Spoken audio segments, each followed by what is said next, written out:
அதே மாதிரி பள்ளிக்கூடத்துல மறவாமல் என்ன செய்வாங்க, கொடி காத்த குமரன், யூனியன் ஜாக்குடைய கொடிதான் பறக்க வேண்டும் என்று உத்தரவு போட்டிருந்தார்கள். வேற எந்த கொடி வைத்திருக்க கூடாது என்று. அன்றைய தேசிய கொடியை கையில எடுத்து சென்றாலேயே 7 மாதம் கடுங்காவல், 1 வருடம் கடுங்காவல், 6 மாதம் கடுங்காவல் என்று உத்தரவு போடப்படுகிறது. இப்படி உத்தரவு போட்டதுல எவனும் கொடி பிடிக்க பயப்படுறான். தேசிய கொடியை தூக்க முடியல.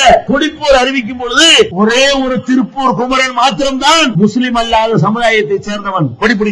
தைரியமாக பிடித்தான். மொத்த கொடிப்போர்ல சிறைக்கு சென்றவர்கள் எடுத்துக்கிட்டீங்கன்னா திண்டுக்கல் மொய்தீன் கான், நம்ம சென்னையை சேர்ந்த 2 பேர், அப்துல் லத்தீப் ஒண்ணு, சென்னையை சேர்ந்த அக்பர் அலி ஒண்ணு, இந்த 3 பேரும் கொடி பிடித்ததற்காக வேண்டி 1 வருடம் கடுங்காவல் தண்டனை அனுபவித்தார்கள். 3 ஆயிடுச்சா?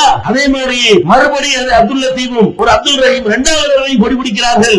7 மாதம் சிறை தண்டனை. 5 பேர் பிடிச்சிட்டாங்களா? மறுபடியும் கொடி பிடிக்க வேண்டி மதுரை பாபு சாஹிப், சென்னை சேக் பாபா சாஹிப் 6 மாசம் கடுங்காவல். அதை கொடி பிடித்ததற்காக வேண்டி சிறைச்சாலையை தமிழகத்தில் முத்தமிட்டவர்கள் முஸ்லிம்கள் 7, மற்றவங்க 1. கொடி பிடிச்சதுக்காக வேண்டி ஜெயிலுக்கு போனது, கடுங்காவலை சுமந்து கொண்டதுல நாங்க 7, மத்த எல்லாரும் சேர்ந்து 1. அந்த 1 சொல்லும் போது எங்க 7 சொல்லக்கூடாதா? நான் குமரனுடைய தியாகத்தை குறைக்கல. குமரன் மாத்திரம் கொடி பிடித்தார் படம் காட்டக்கூடிய நீங்கள் எங்களுடைய அப்துல் லத்தீப் சாவையும் மதுரை பாபு சாஹிபையும் அப்துல் ரஹீமையும் எதற்காக நீங்கள் மறைக்கிறீர்கள்? எதற்காக இருட்டடிப்பு செய்கிறீர்கள்? இதைத்தான் கேட்கிறோம். எங்களுக்கு துவேஷம் கிடையாது.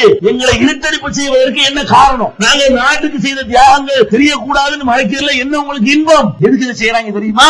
இதெல்லாம் தெரிஞ்சா நம்ம கல்வியில இடஒதுக்கீடு கேட்டுருவோமா, வேலை வாய்ப்புல இடஒதுக்கீடு கேட்டுருவோமா அப்படிங்கிறதுக்காக வேண்டி இந்த ஒரு விஷயத்தையும் பாக்குறோம்.